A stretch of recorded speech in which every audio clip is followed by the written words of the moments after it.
Hey everyone, my name is Rafal. I'm a filmmaker based in LA, and today we are going to San Diego. This is a client that I've been working with for the past 2 years, and a lot of the jobs involve me flying out to wherever he is going to be at a convention and filming him mingling with people, networking, sometimes giving speeches, filming podcasts, and talking head content for his social media. And so for this job, we went down to San Diego for the NAREP convention, which is a real estate convention. And again, basically, I'm just going to be gathering content of him conversing with people, giving speeches, and talking head content for his social media. The call time for San Diego was 8 a.m., and so I had to get up at about 4 o'clock, hit the road by 4:45 to arrive on time. I typically try to arrive about 30 minutes to an hour early if I can, so that way I have time to find parking, I can get some food in me and set up my equipment. And if I have time, I start filming some establishing shots and just getting to know what the venue looks like. For this job, I'm going to be using my Sony a7S III, and attached to it is going to be my Sigma 24 to 70. This is my go-to combo for 99.9% of my work, especially in environments like this where there's just a bunch of unpredictability left and right.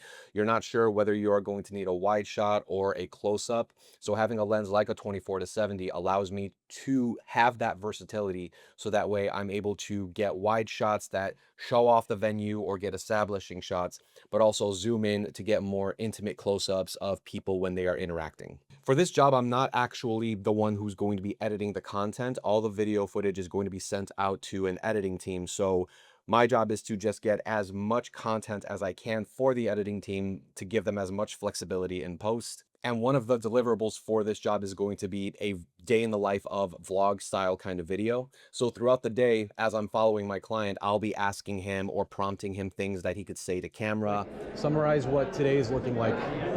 All right, guys, right now we're going to meet with so-and-so. After that, we're gonna grab some food, whatever the day looks like. Anything to just jog a conversation, anything to just have him say stuff to camera, so that way it's not just an entire vlog of B-roll. We have some voiceover and some storytelling. Throughout the day, there are specific times where my client will meet with other individuals and he will have a sit-down private conversation. And so when that happens, I will initially film like the first interaction, them shaking hands, saying hello. Once they have a seat and start just talking about possibly private things, that's when it's an opportunity for me to back away and just film distant shots of them. I get to be a bit more creative with the B-roll. Maybe I'll film some slow motion. And once that's done and they're still in a conversation, typically that just gives me more time to go out and film more establishing shots, more shots of the convention itself, other people that are attending the convention. So that way, this kind of footage acts as transitions from one moment to another if there is an entire vlog being put together. Okay, so here is something that I'm always ready for at a moment's notice. When I'm filming general stuff, I will have my Rode shotgun mic on my camera, but I'll also have my Rode Wireless Pro system. It comes with two transmitters and one receiver, which is on the camera right now, and the second mic is right here. It gives me the flexibility I need to switch from one audio source to another if I need to quickly clip a mic on my client to just get cleaner audio for whatever interaction he's about to have. When I'm just following him and filming around, I will have the shotgun mic attached, and that's just catching the ambient sounds of the convention and just the overall sound that I need to get in just a cleaner format than I otherwise would on the camera. But if there's an interaction that's about to happen, I can quickly pop the mic off, clip it on him, and switch the cable from my Rode shotgun mic to my receiver. And now really quickly, I'm able to get cleaner audio for whatever interaction he's about to have. But the question now is, why don't I just leave the microphone clipped to him somewhere for the whole day?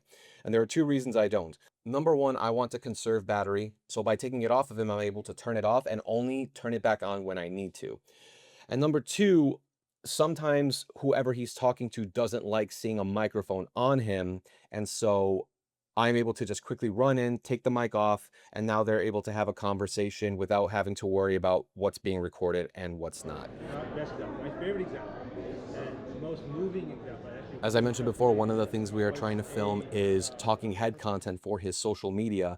And we just happened to find a step and repeat that had a key light set up by another team.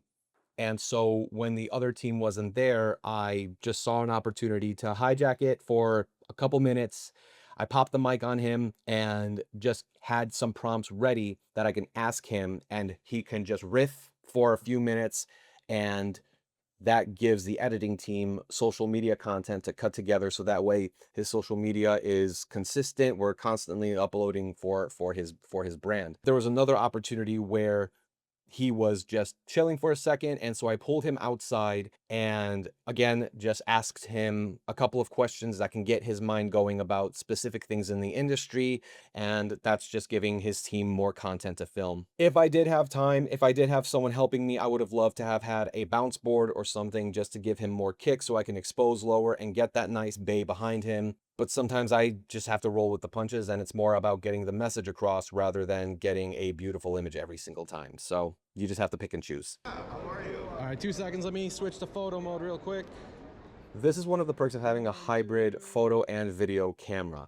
For events like this, yes, most of what I'm shooting is video, but there will be moments where they want to pose for a picture. And so it's nice to have a camera where I can quickly switch to photo mode, take a few shots, and then switch back to video mode to continue filming. Having cinema cameras is great, but they don't have the photo capabilities that hybrid cameras do. And so sometimes a still frame could work, but they don't give the flexibility that a photo would. But nowadays with AI, they can probably do the trick too. There was a small gap in time where I was able to go to my hotel, check in, get some food in me, and recharge some of my equipment before heading back to the venue for the evening event. And one of the huge things about that event was that there were lasers that were shooting out of the stage.